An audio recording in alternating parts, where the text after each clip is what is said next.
অন্তর্বর্তীকালীন সরকারটা গঠন করেছিল সেই সরকারের কাজ মূলত ছিল বাংলাদেশকে আমেরিকার কাছে ইজারা দেওয়া। আমলে মার্কিনীদের সাথে একটা ভয়ঙ্কর দেশ বিক্রির বাণিজ্য চুক্তি করা হয়। সেই বাণিজ্য চুক্তির ধারাগুলো সম্পর্কে আমরা ইতিমধ্যে নানা সময় জনসংযোগ করার চেষ্টা করেছি, সচেতনতা বাড়ানোর চেষ্টা করেছি। এই বাণিজ্য চুক্তি যদি কোনোভাবে পাশ হয়ে যায় তাহলে এই দেশের শিল্প খাত, কৃষি খাত, দেশের ঔষধ শিল্প, দেশের পোলট্রি ফার্ম সম্পূর্ণভাবে ধ্বংস হয়ে যাবে। ভয়ঙ্কর ভয়ঙ্কর ধারা রয়েছে এই বাণিজ্য চুক্তিতে।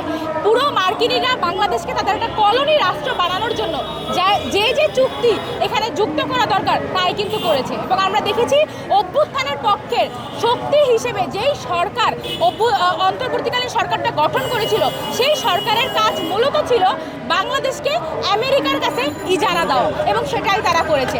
পরবর্তীতে একটা নির্বাচন আমরা দেখলাম, নির্বাচিত সরকার এবং বিরোধী দল ওই সংসদে গেল, কিন্তু দেখা গেল ওই সংসদে যে আলাপের বস্তু সেই আলাপের বস্তুতে কখনো এই বাণিজ্য চুক্তিটা নেই। তারা এখনো আলোচনা করছে না যে এই বাণিজ্য চুক্তিটা বাতিল করবে কি করবে না।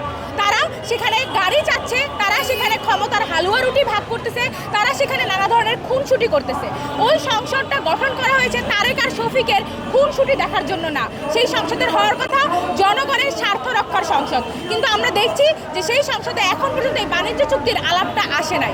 আমরা স্পষ্টভাবে বলতে চাই, এই দেশের জনগণের পক্ষে যারা রাজনীতি করে সেই কমিউনিস্ট দলগুলো যুদ্ধ বিরোধী এবং সাম্রাজ্যবাদ বিরোধী একটা জোট গঠন করেছে, এবং সেই জোটেরই কিন্তু আজকে সংসদ অভিমুখে একটা পদযাত্রা হচ্ছে, যেখানে আমরা একটা স্মারকলিপি দিব যা হচ্ছে এই বাণিজ্য চুক্তি বাতিলের দাবিতে।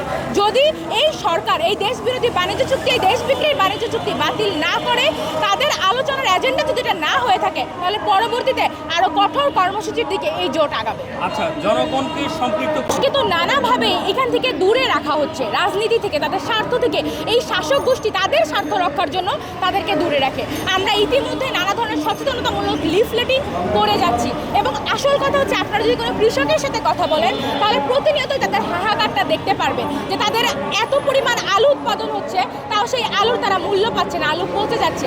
আপনারা যদি ধান শ্রমিকদের সাথে কথা বলেন তাহলে দেখতে পারবেন যে তাদের ফসলের মূল্য তারা পাচ্ছে না। এই যে শিল্প খাতের যদি কথা বলেন তাহলে দেখবেন প্রতিনিয়ত সরকারি যে খাতগুলো আছে সেগুলোকে নানাভাবে অলাভজনক করে রাখা হচ্ছে। সুতরাং আমি মনে করি দেশের জনগণ আসলে এই বিষয়ে এখন যথেষ্ট অবগত, এবং তাদেরই আসলে এটা মুখের ভাষা যে কোনো দেশ বিরোধী বাণিজ্য চুক্তিটা বাতিল করতে হবে। জনগণকে সম্পৃক্ত করার জন্য, জনগণকে আরও সচেতন করার জন্য এই জোট থেকে নানা ধরনের লিফলেটিং, নানা ধরনের জনসংযোগমূলক কর্মসূচি প্রতিনিয়তই গ্রহণ করা হয়। আচ্ছা, আমার তরফ